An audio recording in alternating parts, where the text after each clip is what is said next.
నువ్వు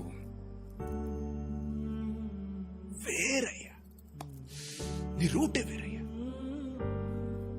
మన ఏరియాలో బడే గనుక ఉంటే పిల్లలందరూ మారతారు అన్నారు. గుడి కట్టాం, చర్చి కట్టాం, ఏం జరగలేదే.